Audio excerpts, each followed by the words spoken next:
The first reports arrived in Berlin, like music. On a cold February morning in 1943, German headquarters received word that American forces in central Tunisia had been thrown back in confusion. The desert wind carried the smoke of burning vehicles across the passes, and seasoned officers who had spent years fighting in Poland, France, and Russia nodded to one another with quiet satisfaction. So this was the new enemy from across the Atlantic. They had expected as much. To many in the German high command, the United States was an industrial giant, but a military child. Its army had ranked far below Europe's traditional powers before the war.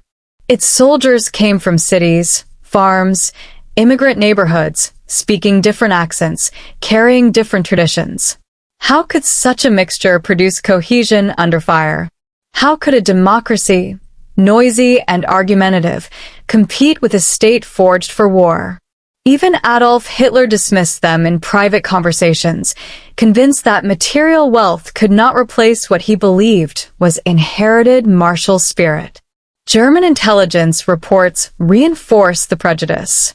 The Americans were inexperienced, their officers untested, their doctrine outdated.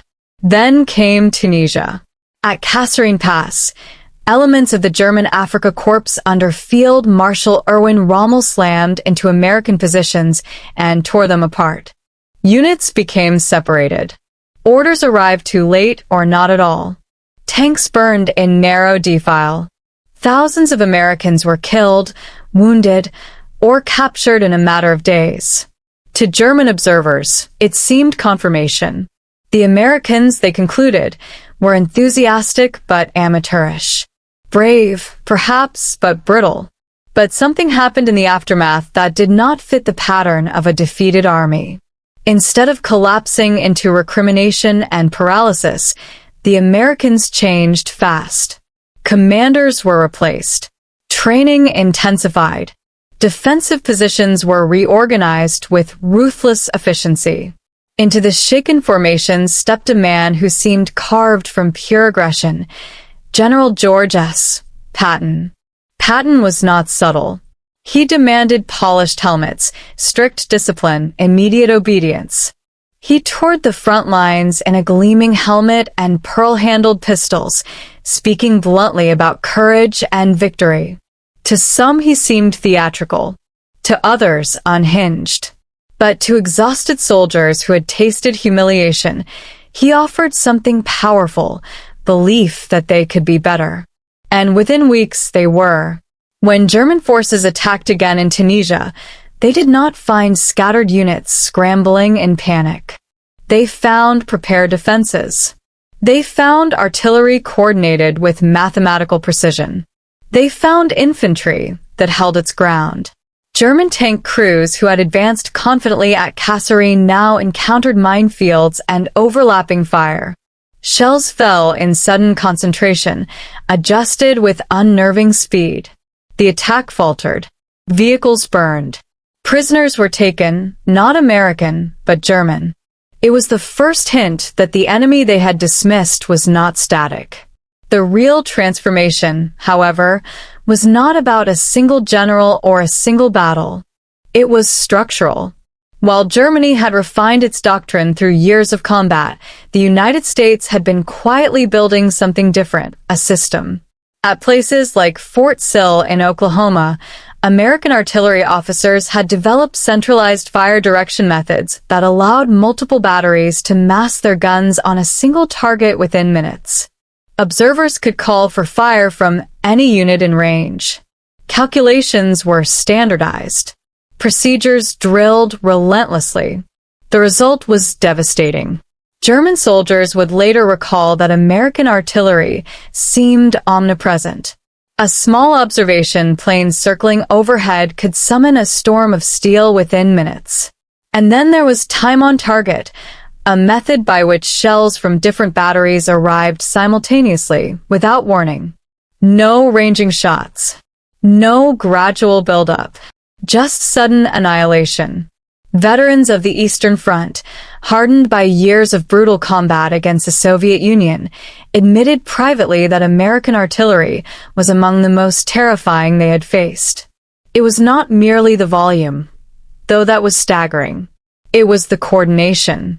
By 1944, when Allied forces landed in Normandy, this system had matured. The invasion beaches were only the beginning.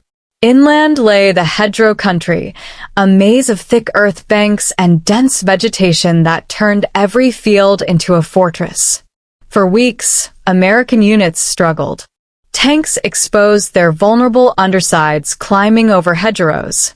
Infantry advanced yard by bloody yard. German commanders watched carefully. Was this another Kasserine? But again, adaptation came swiftly.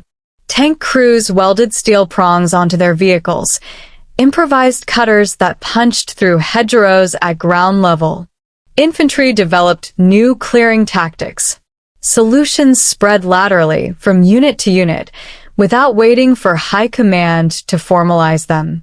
Innovation was not stifled. It was encouraged. Then came Operation Cobra. In July 1944, thousands of American bombers carpeted a narrow sector of the German line with explosives. The bombardment shattered one of Germany's elite armored formations. When ground forces advanced through the breach, they did so with speed that shocked even experienced German officers. Armored columns drove deep, bypassing resistance, cutting communications. Entire formations found themselves encircled before they understood the scope of the breakthrough. At the Falaise Pocket, tens of thousands of German soldiers were killed or captured as the Allied trap snapped shut. Among those studying the campaign after the war was General Heinz Guderian, architect of Germany's Blitzkrieg. He acknowledged with professional candor that American commanders had executed mobile warfare with skill and boldness. The pupil had not merely learned. It had innovated. And yet, the most telling transformation revealed itself months later, in the frozen forests of the Ardennes. In December 1944, Germany launched a desperate counteroffensive, the Battle of the Bulge. The plan relied in part on an old assumption that American troops, surprised and pressured, would crack. The initial assault achieved shock. Fog grounded Allied aircraft.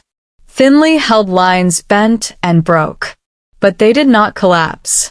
At isolated ridges and crossroads, small American units held against overwhelming odds. Engineers demolished bridges. Artillery batteries fired until barrels glowed. Supply depots were destroyed rather than surrendered.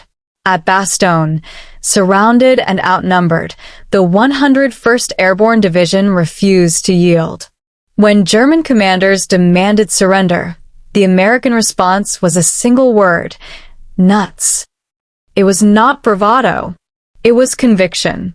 And behind that conviction stood the same system that had matured since Tunisia: flexible command, rapid artillery coordination, logistical depth that kept fuel and ammunition flowing even in winter conditions. When skies cleared, Allied air power returned. German columns moving by daylight were torn apart. Fuel shortages compounded delays. What was meant to be a decisive blow became a fatal expenditure of Germany's last reserves. By the time American forces crossed the Rhine in 1945, German commanders understood fully what had happened. The Americans were not feared because of individual ferocity alone. German soldiers often respected British professionalism and Soviet resilience. But what set the Americans apart was scale combined with adaptability. They could absorb defeat and transform it into doctrine. They could replace losses without halting momentum. Their factories produced standardized equipment in staggering quantities. A shell built in one state fit a gun assembled in another. Replacement tanks arrived within days. Divisions were fully motorized, capable of sustained maneuver. Most of all, they learned. Kasserine Pass had revealed inexperience. Normandy revealed integration. The Ardennes revealed endurance. The soldiers who retreated in confusion in 1943 were often the same men who stood firm in 1944. What changed was not their humanity, but their preparation and the machine supporting them. German memoirs written after the war speak with unusual frankness. They describe American artillery as overwhelming, American mobility as relentless, American logistics as inexhaustible. They describe unpredictability, an opponent who did not always follow patterns and who could pivot rapidly from setback to innovation. Fear grew not from myth, but from repeated experience. By spring 1945, German resistance continued in places with stubborn courage, but without illusion. Cities lay in ruins. Fuel was scarce. Reserves exhausted. The outcome no longer in doubt. The transformation from Kasserine to the Rhine had taken barely 2 years. It remains one of the most remarkable evolutions in modern military history, a citizen army entering war uncertain and untested, then reshaping itself under fire into a force capable of coordinated, industrial-scale warfare. The story is not about invincibility. It is about adaptation. The German commanders who once dismissed their opponent eventually recognized that they had misjudged not American capacity for war, but American capacity for growth. And in war, as in life, the side that learns fastest often prevails. If this story gave you a new perspective on how quickly fortunes can change in history, consider supporting the channel. These stories endure because people care enough to listen, to remember, and to pass them on. Let us know in the comments what moments of transformation in history fascinate you most. And until next time, thank you for watching.